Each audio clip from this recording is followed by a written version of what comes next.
Alright, so, though I already know this, for the camera, could you please state your name and occupation? Hello, my name. Just kidding. Hi, my name is Caitlin Crosby, and I am a singer-songwriter and actress. Alright, great. Yeah, okay. Now, before I get into my actual questions, I have just learned that you just finished a movie, and you're now working on a TV show. Yes. How's that going? It's going amazing. I swore off acting a couple years ago because I grew up doing it, and I just was like, I'm a singer-songwriter, and that's what I do. I write, because with acting, it's like you're reading other people's lines, and with music, I feel like you can be more effective with saying what you want to say and talk about issues you want to talk about. But all these doors just opened up, total meant-to-be thing, weird fluke. Wow. And so I just finished a movie about a singer-songwriter, and then I've been doing this TV show on MTV. Excuse me, I just had a lot of goldfish. Oh my gosh, I just have been working on this TV show on MTV called The Hard Times of R.J. Berger. Yes. So that's pretty much what I'm working on right now. Awesome. Yeah. Great. I love it. And Bug Hall, I'm sorry, that was... Oh yeah. That was what made my day. I was like, Bug Hall. That's hilarious. What? Okay, so what brought you back to this event? Because you were here last time, and now you're back. Now I'm back. I just really loved you girls. Like, seriously, you and Denver are awesome, and you guys make me happy because I just love girls that are standing up for things that matter and doing positive things, and I just feel like teenagers in high school and college and junior high, high school, and college, are, it's just such a pivotal time in your guys' life and making decisions and who you're becoming. And I just, touring around a lot, I don't really get a chance to hang out with the people that I'm singing to. It's more like, okay, great, and like, your CD, bye, and then you go. But I don't know, it was just nice last time to hang out with you guys, and I just want to, I love singing about issues that I'm passionate about, and I want to be here for y'all too. That's adorable. And I'm sure other fans and stuff like to hear that too. Like you're not just here to sell CDs. You're here to talk to people. And be like, hey, I know what you're talking about. Yeah, it's good to hear it. It brings people back down to earth and you're not just a celebrity. You're a person.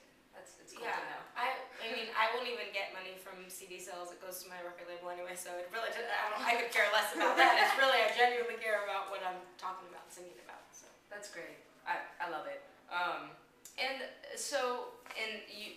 you came to talk to us and to hang out with us and hear about us. How related are you to the cause? Have you been affected by this sort of issue personally? Have you had problems with it? No. No, I don't know anyone who's committed suicide, but I have been around a lot of people that are really depressed, and I know cutting is a huge thing right now, and I'm just really passionate about that, just getting teenagers to have self-esteem and confidence and knowing their value. One of the songs I sang is called Wonderfully Made, and how we're all masterpieces, and I don't know, whatever people believe spiritually or whatever, but I'm Christian and believe in God and blah, blah, blah, and that He made us all and we have value and worth, and that I want everyone to know that and feel free and joyful in that, and you just don't, and it's a lot of times, unfortunately, you don't see that. I feel like I see a lot of high schoolers that are really just depressed and comparing themselves to other people, and And are there any other causes that you're particularly passionate about? Yeah, I love, there's a charity nonprofit called Invisible Children. Okay. Which I'm sure maybe yes, good. Other people have been talking about it, other interviews. So. Yeah, Invisible Children. Gosh, there's so many, but I think the body image issue thing is my favorite. Yes, the website makes me happy. Yeah. I enjoy it. That's really great. And okay, so you just performed. How do you think your set went? It was alright. I mean, I'm kind of a sucky guitar player, so I prefer playing with someone else to can kind of keep going. They can cover up all my mess ups. But I, have to play because I wrote them all and I wrote them on the guitar.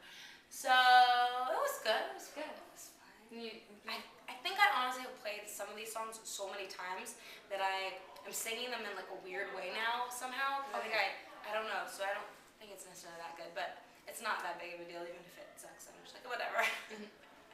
Okay, and I've been hearing this from a lot of people too. So for you, music is a cathartic thing, right? It's not just about like pumping out songs and like getting them to people. It's about self-expression and stuff like that.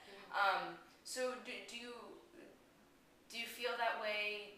Do you feel like you would give that sort of advice to other people who are artists? You know, like make it more about. Yeah, I think it's amazing to write songs about. You know, sometimes it's great to write about what you're going through, like therapy. But then I think when you look at it, like, you know, when I'm going to play these for somebody, hopefully it can help someone and look at it like, what can I say that can help a friend or a bigger, broader audience or a family member or whatever. So that's good. That's great. It's a way to reach out without like just doing it the normal way. Yeah. You got your special way. Yeah. Right? And I think we might have touched on this last time, but I'll go through it again. Like, how did you get started in this whole industry thing? I grew up in Hollywood and grew up singing in church and grew up acting, and I don't know, my mom took me to an agent and I auditioned for her when I was like 10, you know, and I think she signed me. I remember it was like Kirk Cameron's mom or Candace Cameron's mom from Full House. Oh. Wow. Whatever. I think that made me feel really old right then. But anyway, so I just started, you know, my first thing was like a Disneyland commercial when I was 10. And then, whatever, just random stuff, and then little by little just audition, and then book things every now and then, just pretty much the normal. Just Auditions a lot. Auditions. For people, because I know I've been through the audition process tons and tons of times, like, do you have any like tips about auditioning? Because I know everyone freaks out about auditions. It's like the worst part. I freaking hate auditions. Yes, everybody hates auditions. Yeah, they're the worst thing ever. For a while, I felt good and confident, and then a while I wasn't booking stuff, and so I started getting so in my head, and I was like, I couldn't even function. I'd walk into the room, I'd have it memorized, and then I'd walk into the room, and I'd be like, hi, okay, we gotta go. Like, I couldn't. It was so weird. Audition tips. Be totally memorized, be off book, and just know that you're bringing in something completely new and fresh, and they want you to succeed. They want you to be it, because their job as a casting director is to find the person. So, a lot of people go in and they just feel all judged and stuff, which you are being judged, but unfortunately. Not until afterwards, though. Yeah. They can't really judge you before, right? Yeah. And do you have any specific inspiration for all that you do?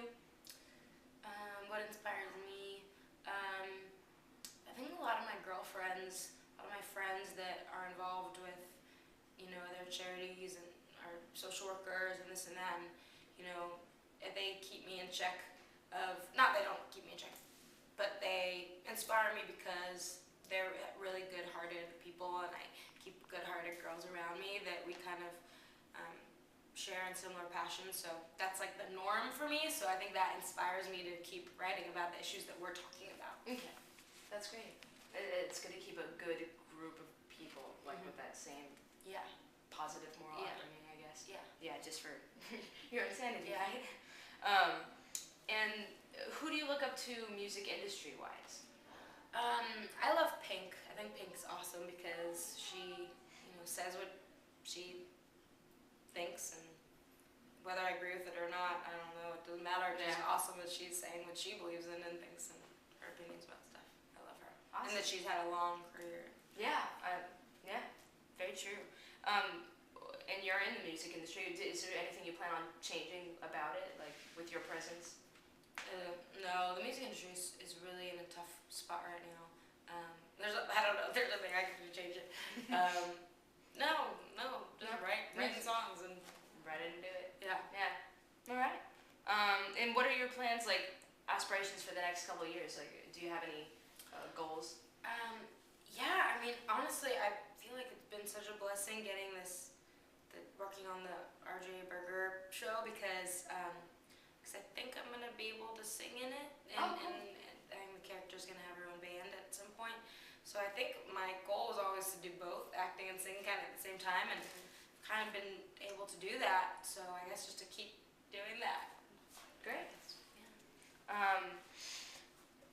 And I've been asking this in a similar way to everyone I've been interviewing. If you were to find some random person you don't know, you just stopped them on the street and you just had the guts to just tell them anything that you felt like they needed at that point, what would you tell them? What?